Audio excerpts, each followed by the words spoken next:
Hey, what's happening? All right, our mission for today is to help you make more cool stuff without overthinking it. I don't know about you, I'm great at overthinking stuff. I will spend more time worrying about the stuff that I gotta make than actually making the stuff. At least I used to, until I discovered this little technique. You do something called a brain dump. And the best way to do it, in my opinion, is to talk it out loud. Preferably when there's no one around, because it feels kind of weird. And I like to do it into an AI app, because if I do it on my phone, I don't know, it just seems weird. And if I do it in an AI app, then the AI app thingy can kind of organize all my random thoughts and help me come up with stuff to create. So I'm starting a podcast. Well, I have a podcast. I haven't recorded a new episode for the podcast, I think, in like 5 years or something. So they've just been running the same episodes for 5 years. And it's had like 2 million something downloads. I don't know what these people that are listening to it, like, why would they do that? But anyway, I figured I'd, record some new stuff. So what I want to do with you right now is show you this brain dump methodology, which can really be used for anything. All right, so let's assume you're like me and you've got this podcast episode that you want to create, but God forbid you don't want to sit down and actually write an outline and do any real work. It's much more fun just to get the stuff out of your head and then organize it later. This is what you do. There's this tool, it's called ojoy.ai, family's AI software, and you can go to it and you can just talk to it. And what I'm gonna do is I'm just gonna give it some random stuff that I might wanna put in my podcast, so I don't have to write it down, because I don't know about you, but when I start writing stuff, my brain will self-edit. It'll be like, hey, all right, you're writing now, and this needs to sound good, and it needs to make sense, where if you're just talking, as long as no one's listening, you can just ramble. So that's what I'm gonna do.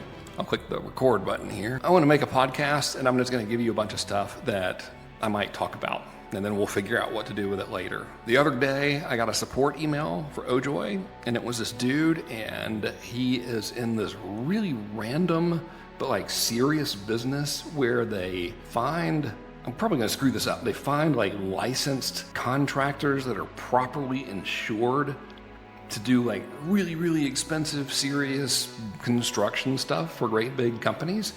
And they've been in business forever, and most of their business is word of mouth, or people will just find their website. And he was using Ojoy. And he's like, hey dude, I had Ojoy write me this really hard-hitting direct response sales letter, and I want to use it. And my partner doesn't. My partner thinks that we should instead put out a lot of content that positions us as experts. And here's what I'm thinking, So he was like, maybe I could use the sales letter and send it as a attachment to a LinkedIn message or something. I never use LinkedIn. Email it to people or whatever. What do you think? And shockingly, I don't think he should use the hardcore direct response sales letter. I didn't see it, by the way. Now, this could immediately be interpreted as, what do you mean? Are you a heretic against the holy church of direct response? And the answer is no. But I am a firm believer in taking the stuff that's working and doing more of it instead of trying to reinvent the wheel. So if we look at that dude's business from a 30,000 foot view, and this is kind of all I got, here's what we know. Oh, he also said they've never successfully had a marketing campaign work before. Most people haven't, by the way. If it was really easy to make marketing stuff work, then everyone would be really good at marketing, and I wouldn't have a job. Not that I really consider what I do a job, but nonetheless. So I'm reading the dude's email, and I'm like, okay, man, I think your partner's right. I don't think you should mess with this direct response sales letter unless maybe you have a bunch of unconverted leads, and then you could email them a PDF to it or something. Instead, I think it's smarter to reverse engineer what's happening and then cause more of it to happen. So think about this for a minute, all right? My man gets customers two ways. Numero uno, giant corporation number A tells giant corporation number B about them, and then they get introduced. Sweet deal. Number B is people like find their website and then they reach out to them. Like, hey, can you help us do this super serious, heavy duty grown up stuff that Frank can't really remember what it is? And they're like, yeah, maybe.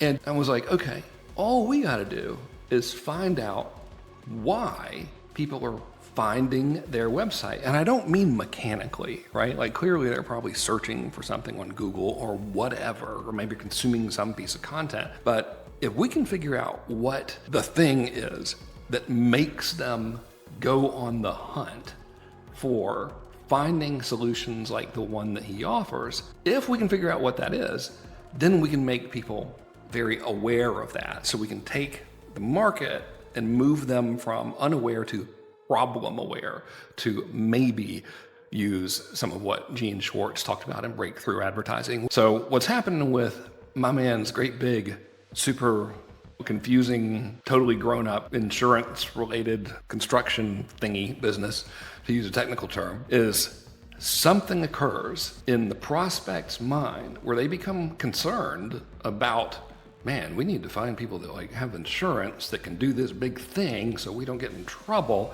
And then that causes them to go looking for solutions. So something makes them become problem aware. The minute they think to themselves, man, we got to find someone that can do this stuff, they're aware that they have a problem that they need a solution for.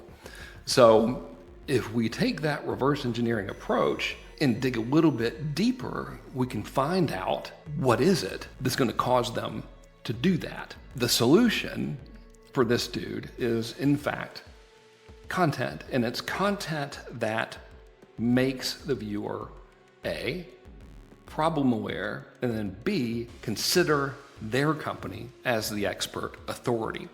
And in order to do that, there's really two steps.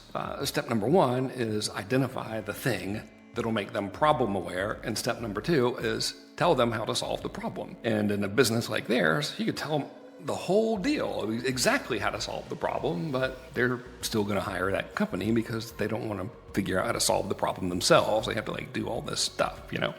So if we were to take it from that big corporate world or whatever into something that people like me can relate to a little bit better, it's kind of like this. Let's say that I'm selling air freshener, all right? And I want people to become problem aware, and I want them to start wondering, wait a minute, what if my house stinks? All right? And if they start thinking, what if my house stinks? Then they might be open to buying some air freshener. So I could create content that does the following. Number one, I could do research, and I could probably find studies that show that most people's houses stink and they don't realize it. And the reason I think that is because I follow this dude on Instagram. I can't remember how I discovered this guy. Seems like a cool guy. His name's Mike the Cop, and never met him. But one of the things he was talking about once was, in all of my years as a cop, he's retired now, but he was like, in all of my years as a cop, everybody's house has a discernible smell. And if you don't think your house does, it's because you're around it all the time and you don't know. And I was like, damn, I hope my house doesn't smell. And it probably does because we have a cat. If I wanted to turn the market from unaware of this potential problem to aware of this potential problem, I could potentially even just tell that story. I might even be able to find my man's post and say, you know, I came across this Instagram post and tell me what you think about this. There's this dude. He's a retired police officer. Let me find the post. I'll have it on video or whatever, and I'd read it out loud, and I'd be like, what do you think about that? I wonder if your house smells. Do you ever wonder, does your house smell? What if it does? And then I would give them some pointers on like how to find out, how to make it not smell. And then I would potentially say, or you could try this air freshener or not.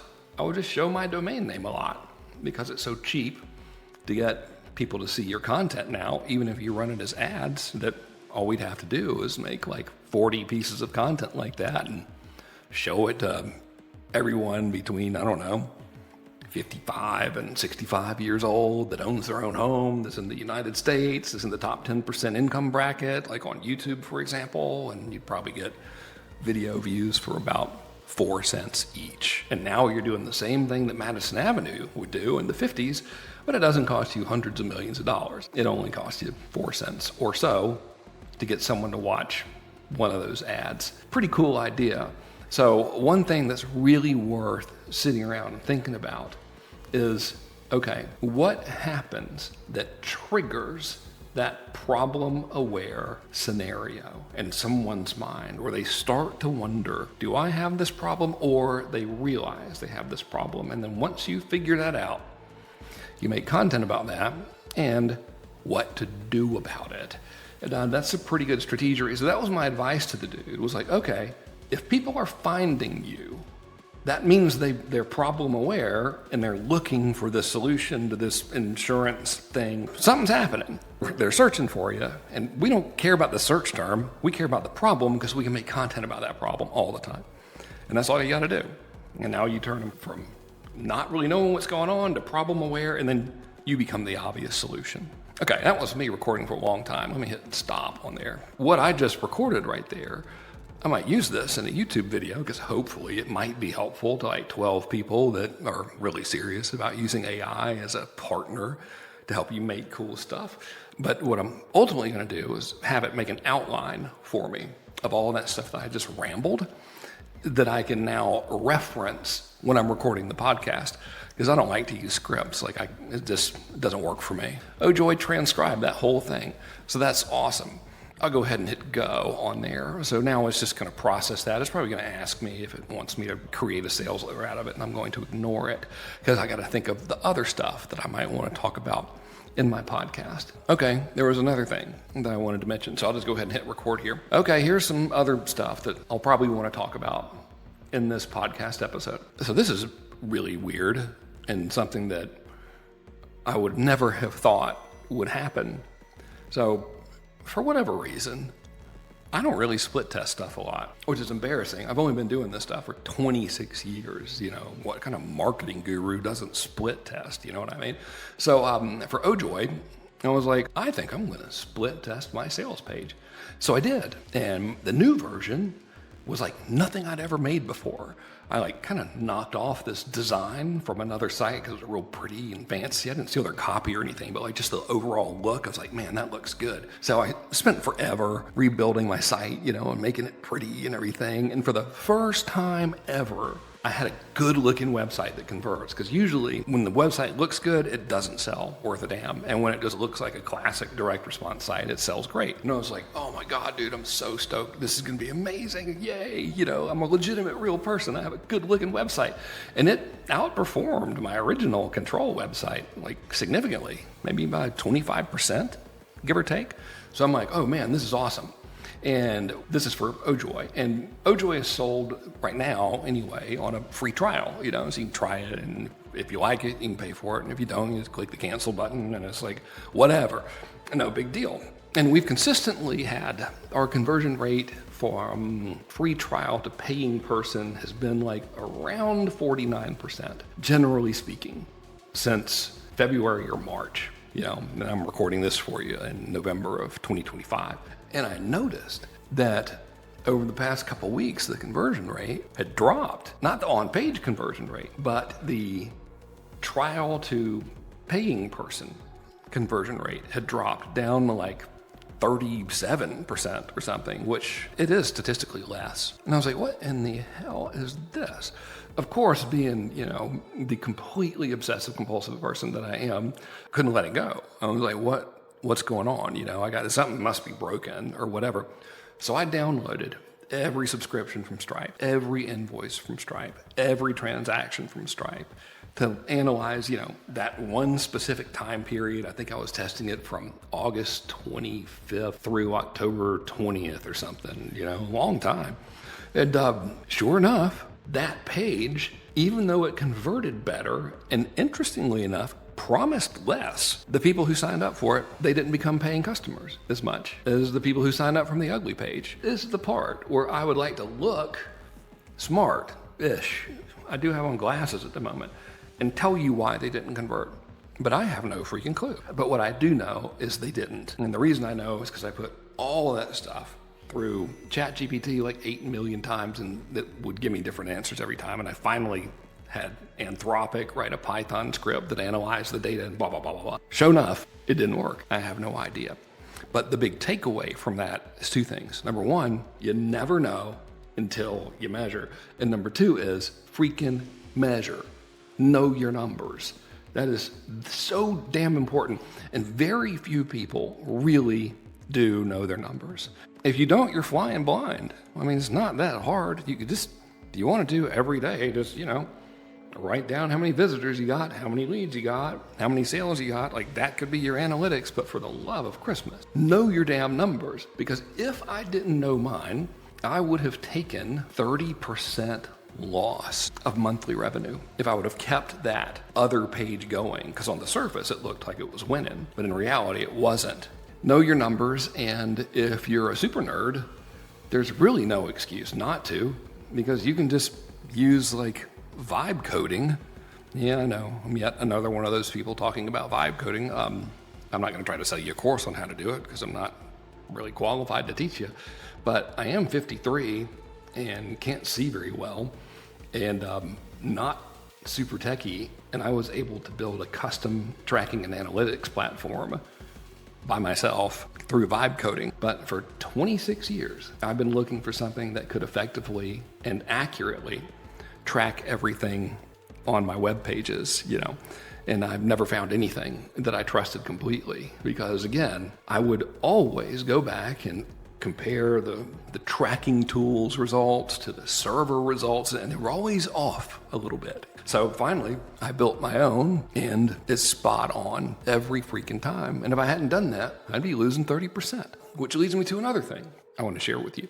And that's this: source matters. Learned this one from Dan Kennedy. Now, I'll tell you the story behind it. There's two. Story number one is, I know this dude who sent a lot of leads as an affiliate to this company and was expecting those leads to buy stuff, and they didn't. And he's like, I sent so many leads there, and then I looked at the thing that was generating the leads, and it had nothing to do with the stuff that the company was selling. So the leads were opting into this viral video kind of stuff, and they didn't really know what the viral video thing was, completely unrelated to the stuff that was for sale.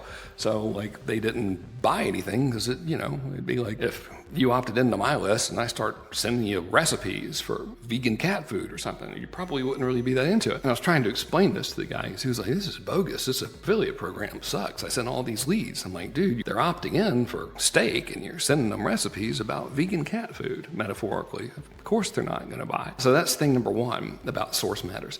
Thing number two is, I did a little test. Since June, I've been testing this method where instead of running Facebook ads the normal way, I'll run them with a reach objective.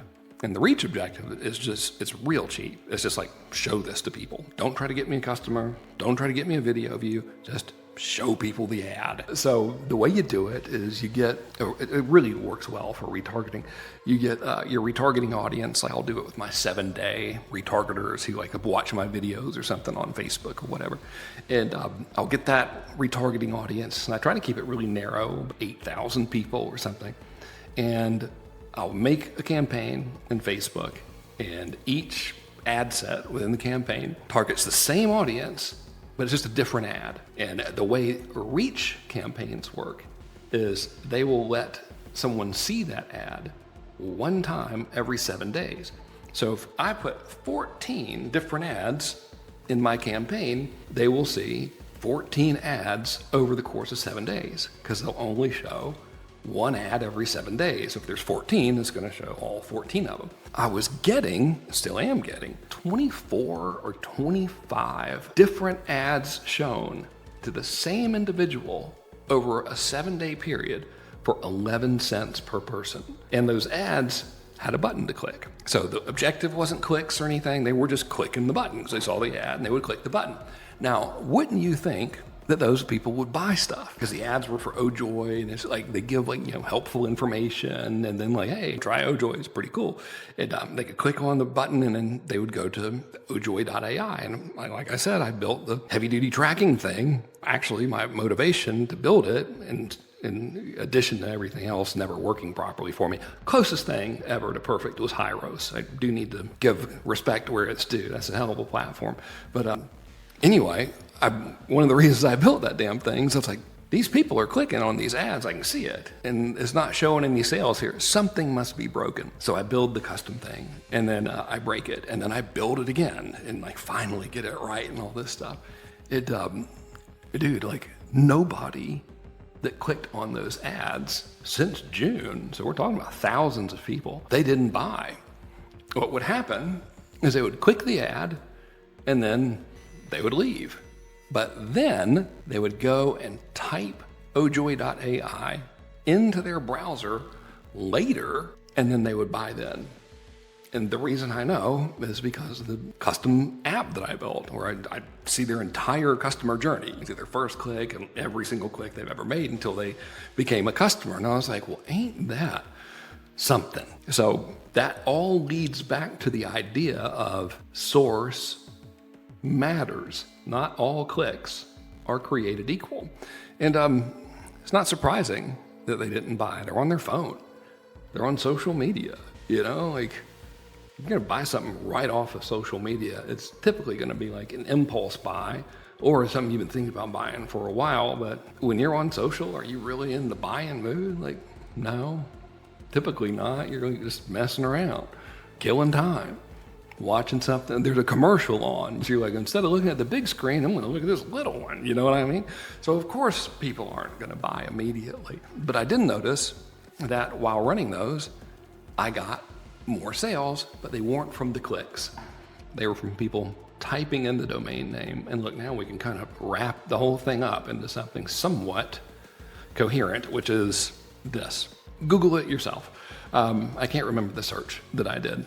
It was something like, how many times does somebody need to see messaging from a brand until they buy stuff? And the answer is, it depends on industry. But forgot the site that I read this on, but on average across all industries, when someone's thinking about buying something, the time it takes them to go from thinking about it to buying it, they need to have, I believe it's an average of 28 touch points from that brand before they make the purchase. And a touch point isn't just like seeing the ad, it's interacting with it, reading an email, clicking an ad, or reading a post, or watching a video.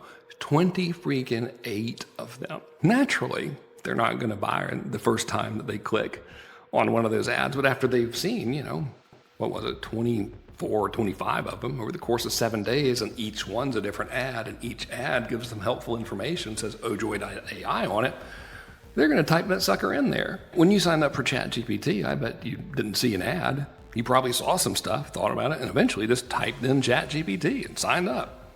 Same principle. All right, there we go. Okay, so that's plenty, but mainly, hopefully this will end up being a useful YouTube video. I could yap some more, but the idea is to now tell Ojoy to organize this stuff in an outline for me that I can now read as a podcast. Here's all the stuff that I said, so I'll hit enter there. And it's gonna be like, okay, good God, you talk a lot, dude. And here we are. Oh, look, it even knows what I'm doing. Okay, so what I wanna do right now is I'm gonna tell it, I need you to read every single word that I said and give me an outline of how to present all of the information I just gave you in the most organized and easy to understand fashion. I just need the big picture outline, maybe some subpoints or whatever. I definitely don't need a script. I just need you to organize that for me so I can say it into a microphone and it won't sound like I'm some rambling wacko. So we'll give it a second, and then we'll see what it gives me. We'll go there. All right, opening hook. I'm not interested in trying to hook people on it. I like to make my stuff deliberately geared for people who actually want the content, and I don't want to use any open loop curiosity stuff with these things. It's okay. Tell the support email story about the dude. Set up simple theme. Sometimes the obvious answer isn't the right one. I can't remember what that one's about. All right. But now we've got this thing. All right, so I have no clue what I was talking about there. Because it's been more than 10 minutes, I forgot. All right, successful construction insurance dude. Okay, that one's cool, so I can tell that story. Great. All right, give the air freshener example. Nice. All right, so we can turn this thing from whatever it is, 30 minutes of me rambling, probably to like 10 minutes of concise, usable stuff. Now we got the split test thing. Cool. All right, big lesson. Dan Kennedy lesson, look at there, and the 28 touch point rule. Dude, this is perfect. All right, so I'm not gonna make you watch me say all this stuff again, but if you happen to listen to the podcast, this is how I made it. I just got stuff out of my head and then got an outline from Ojoy, and I could have it write the script for me, but I don't know. I don't need it. So I'm going to use that outline right there and record myself a podcast. And maybe I'll turn this into a YouTube video. And that is what content compounding is. Got two uses from the same thing. I'm talking to you now on camera. Probably will use this. I'm going to use it to record the podcast. And what do you think the chances are? I'm going to take the transcript from the podcast and use Ojoy to turn that into a newsletter. You don't say. Pretty high? You're right. They are pretty high. That's how you content, not just saying the same exact thing and putting it on different platforms, although that's helpful, but this works better and it's more effective and it's more beneficial to the end user. Okay, thanks for watching this. You must really be out of stuff to do if you've watched me this long, and I appreciate it. So thank you very much. If you want to try ojoy.ai, you can. You'll never get to find it. I'm not even going to tell you. Yeah, it's going to be like that. It's going to stay a mystery. Wherever you think you might be able to find ojoy.ai, if you can find it,